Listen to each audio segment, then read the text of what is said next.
The question is find all the points of discontinuity of f where f is defined by fx is equal to 2x plus 3 if x is less than equal to 2 and this is equal to 2x minus 3 if x is greater than 2.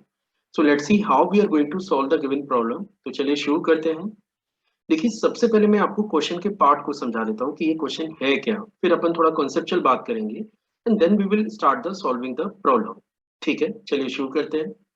देखिए आपको एक function given है और function को piece wise define करके रखा हुआ है। पीस वाइज डिफाइन करने का मतलब होता है कि आप उसे पीसेस में डिफाइन किए हुए हैं। तो आप यहाँ पे देख पाएंगे कि जब x की वैल्यू 2 या 2 से कम है तब आपको फंक्शन मेंशन्ड है 2x प्लस 3 और जब x की वैल्यू 2 से ज्यादा है तब आपको फंक्शन गिवन है 2x माइनस 3 के। और आपको ये पता करना है कि इस पूरे फंक्शन में कौन सी ऐसी लोकेशन है जहां पे ये फंक्शन डिसकंटिन्यूअस होगा।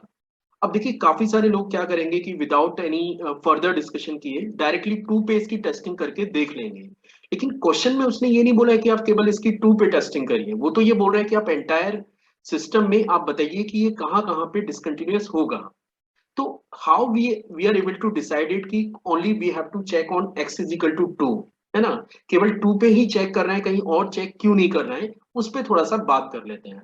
तो चलिए अभी थोड़ा सा कंसेप्ट पे डिस्कस करें।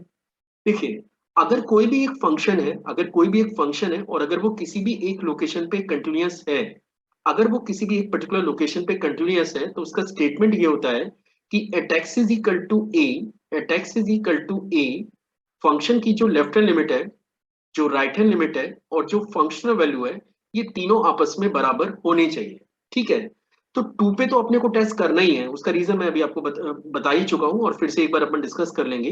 लेकिन टू के अलावा क्यों किसी और लोकेशन पे टेस्ट करने की जरूरत नहीं है। आप यहाँ पे ध्यान दे सकते हैं कि लेस देन इक्वल टू 2 के लिए जो फंक्शन आपको गिवन है वो है 2x+3। ये फंक्शन आपको दे रखा है 2x+3। अब 2x+3 जो फंक्शन है ना वो एक पॉलिनोमियल फंक्शन होता है। पॉलिनोमियल फंक्शन मैं एक्सपेक्ट कर रहा हूँ कि आप लोग जानते होंगे, जैसे क्वाड्रेटिक एक्सप्रेशन है ax² प्लस के bx प्लस c, या फिर क्यूबिक एक्सप्रेशन है, लीनियर फंक्शंस है, कांस्टेंट फंक्शन है, तो ये सब पॉलिनोमियल फंक्शन होते हैं।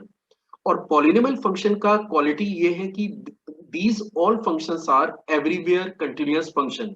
मतलब जितने भी पॉलिनोमियल फंक्शन होते हैं वो हमेशा एवरीवेयर कंटिन्यूअस फंक्शन होते हैं।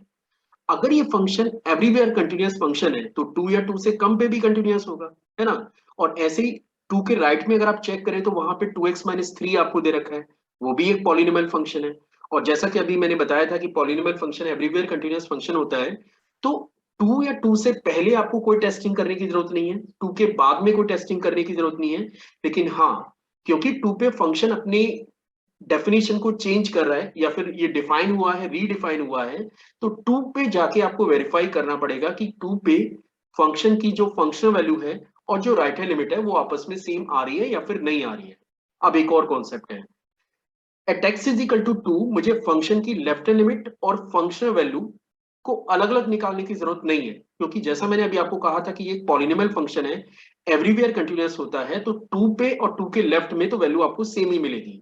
इट मींस आप चाहे तो डायरेक्टली 2 पे वैल्यू निकाल लें, और 2 पे अगर मैं वैल्यू निकालूं जो कि इसकी फंक्शनल वैल्यू है, ये आपको मिलेगी 2 इंटू 2 प्लस 3 के। एंड ऑब्वियस है this is also equal to the left hand limit of the given function, यानी कि लेफ्ट हैंड लिमिट ऑब्वियस है बराबर होगी फंक्शनल वैल्यू के, और ये हमारे पास मिल रहा है 7 यूनिट के। अब अगर मेरे पास फंक्शन की राइट हैंड लिमिट 7 आती है तब तो ये 2 पे कंटिन्यूअस होगा, और अगर 7 नहीं आ रही है तो ये डिसकंटिन्यूअस होगा। ठीक है, 2 पे। लेकिन इसके अलावा हर लोकेशन पे ये कंटिन्यूअस है। तो चलिए अब 2 पे चेक कर लेते हैं, राइट हैंड लिमिट चेक कर लेते हैं। तो अगर मैं राइट हैंड लिमिट निकालूं फंक्शन की, तो फंक्शन मुझे यूज करना है limit x tending to 2 plus, और फंक्शन हमारे पास है 2x-3 के। चलिए, तो यहां पे मैं x को रिप्लेस करने जा रहा हूं 2 प्लस h से, जहां पे h आपका टेंडिंग टू 0 है। इट मींस ये एक्सप्रेशन कन्वर्ट हो जाएगा limit h tending to 0, this is 2 into 2 plus h minus 3 के, या फिर अपन इसे लिख सकते हैं 4 माइनस 3 प्लस 2 h के, या फिर अपन इसे लिखेंगे 1 प्लस 2 h के, where h is tending to 0। तो आप देख सकते हैं कि फंक्शन की जो राइट हैंड लिमिट है, जो फंक्शन की राइट हैंड लिमिट है वो आपको 1 मिल रही है, क्योंकि ये क्वांटिटी आपकी 0 की ओर अप्रोच करेगी। तो यहाँ पे लेफ्ट हैंड लिमिट ये बराबर है फंक्शनल वैल्यू के जो कि 7 के इक्वल है, but this is not equal to the right hand limit.